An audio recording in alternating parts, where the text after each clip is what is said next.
Welcome to the second series of the stories behind the songs with Dave Kittle. Back in 1979, Dave began a radio career at CHEZ 106 in Ottawa, which spanned 17 years. He was one of the on-air voices that I grew up listening to, and he introduced me to new music that literally changed my life. His knowledge and passion for music are inspiring, to say the least. And in this 12-part podcast, Dave talks about 8 of his favorite songs and the history of how those songs came to be. So pull up a chair and join us for the stories behind the songs. Have you ever heard from Ringo Starr the song Snookeroo? Oh, of course, written by Elton John. Written by Elton John? Yeah, written by Elton John. Goodnight Vienna? Yeah, with the scene cover. from Klaatu on the right, cover. That's right. I was going to mention that earlier when you mentioned that, but I didn't know if you knew of that reference. Yes. Oh, I know the reference. Yeah. I really enjoy love the Beatles. Was never much into George Harrison's solo stuff, to be honest. He had a bit of a spotty solo career. Yes. Yeah, he did. But Ringo, sadly, some of the music that Ringo's put out has been, he's not the greatest vocalist in the world, but that's okay. Now, the Ringo, energy in that music is amazing. Ringo, God bless the man, has had a less than spotty solo career. Ringo has had some very, very good solo material early on in his solo career. Yes. His Ringo album is one of the best solo Beatle projects of all time. I still think It Don't Come Easy is one of the top 5 solo Beatles songs of all time. Amazing. But, Ringo's recorded output in the last 30 years has been less than stellar. Let's be perfectly honest. All right, Let's be perfectly honest. Fair enough. But have you seen his wife? Yeah, she's not a bad-looking Barbara woman. Bach. Barbara Bach. He married a Bond girl. He did, and so, I can understand you want to make some music, but I got to spend some time with Barbara. You have to. Yeah. I would. Yeah. I laugh, too, about Ringo Starr being inducted into the Rock and Roll Hall of Fame as a solo artist. Really? Well, he was. Yeah, but why did you laugh, though? Well, you don't think he deserved it? No. What other than his some of his good early solo material, the rest of his solo career has been nothing to write home about. So, on what merit does Ringo Starr deserve to be inducted as a solo artist into the Rock and Roll Hall? I'll tell you. I'll give it to you right now. Okay, because he was the Beatle with the best attitude. He certainly was. He loved every second of it. He never took anything for granted. Nothing. Like, I remember when the others were, they were getting jaded and all this stuff, right? Ringo, when interviewed, would say, I loved it. It was, and I'm loving this. He had such a great attitude. He did. And you know why he had such a great attitude? Barbara Bach. Well, this was. If you were married to her, I'd have a great attitude. This was long before Barbara Bach came on the scene, but I think the main reason Ringo Starr had such a great attitude is Ringo Starr, let's face it, Norm, was the luckiest man that ever set foot on the face of this earth. Yeah, and and he rolled with it. He certainly did. He rolled with it, Dave. He took advantage of every day of his life. But I also think he gave 100% of himself. Oh, he certainly did. Yeah. But I mean, seriously, if you look at Ringo Starr's career, honestly, Ringo Starr was, as I said, the luckiest man that ever lived. Ringo was in the right place at the right time and lucked into the drum stool in what became the biggest band in music history, the biggest act in music history. Yeah. Ringo Starr, God bless the man, Ringo Starr is a good drummer, but he's not a great... His son is a better drummer than he is. Ringo's not a great drummer. He's a good drummer. Yeah. He can keep the beat. He's a good rhythm drummer. Yeah. He was better than Pete Best, and the reason that he replaced Pete Best in the Beatles was not because Pete Best was not a great drummer. He was not a good drummer. He was an okay drummer.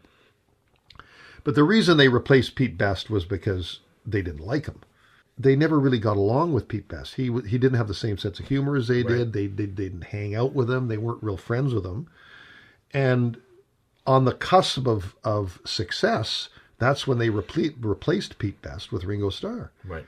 They knew Ringo from Germany. He had played in another band in Germany. He played the same circuit as they did. Yeah. They knew Ringo. They liked him better. They knew him from Liverpool. And when it came time to, just on the cusp of their success, they kicked Pete Best out of the band and replaced him with Ringo Starr.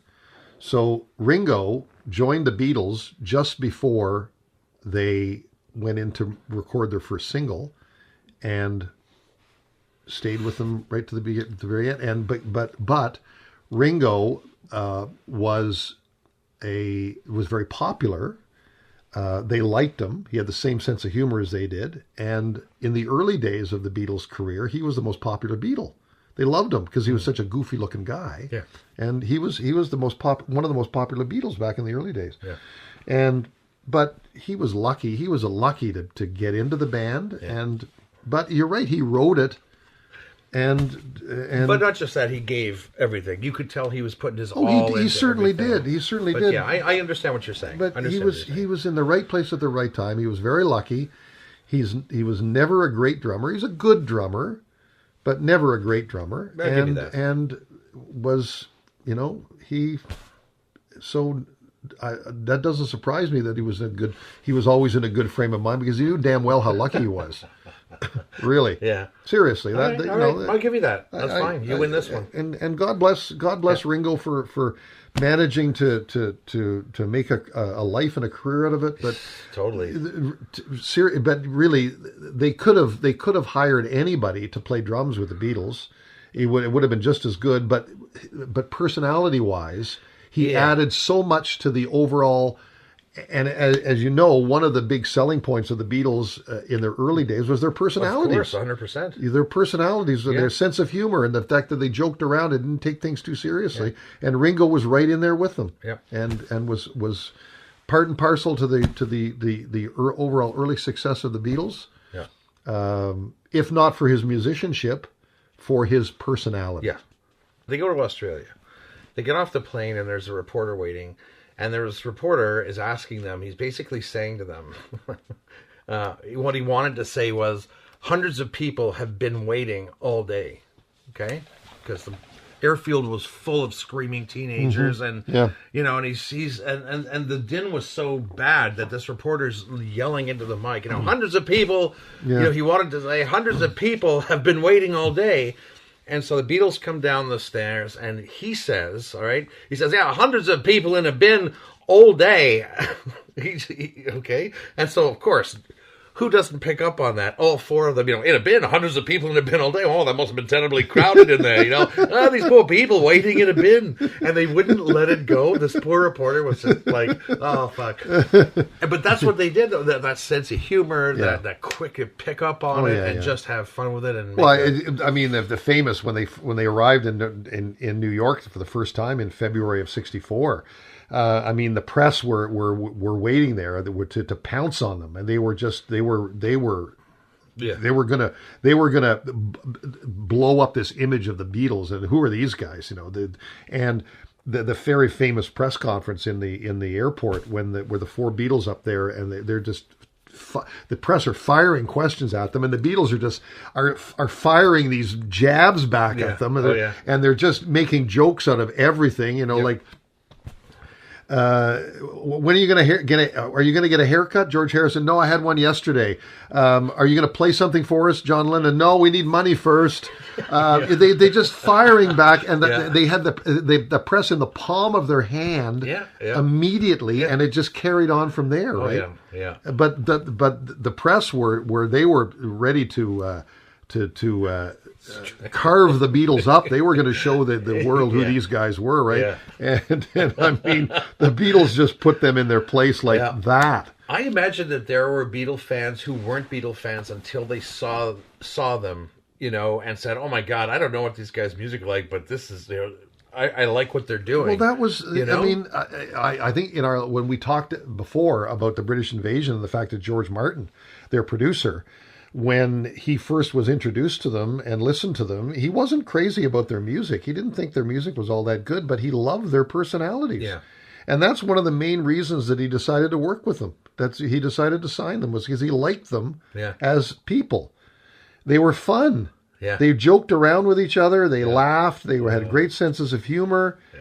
And that was, again, one of the things that was the big selling point early on with them was their sense of humor. Yeah. And the fact that they were having so much fun doing what they were doing. Yeah, you can't. Yeah, it's you can't help but be drawn into that. And you could tell by watching them on stage how much fun they were having. Yeah. You know, that first appearance on the Ed Sullivan Show, still to this day, you look at it and you look at them and you say how they were having such a good time. And every kid in North America went out and bought a guitar and wanted, if they can do it, I can do it. Yeah. And so many bands were formed from that first appearance on the Ed Sullivan Show. Crazy. Just guys saying, this looks like so much fun. Yeah. I want to play in a band too. And just to point out again that you actually remember watching. Oh, of course. I was too young, so that means young. you're much older than I am. A few years, yes. Just I want to clarify a few years, yes. Okay. A few years. Not that there's anything wrong with that. No, of course not. You've been listening to The Stories Behind the Songs with Dave Kittle. Join us again for the next part in this series. Brought to you by Sunholes Music. Download the latest album now at sunholes.com.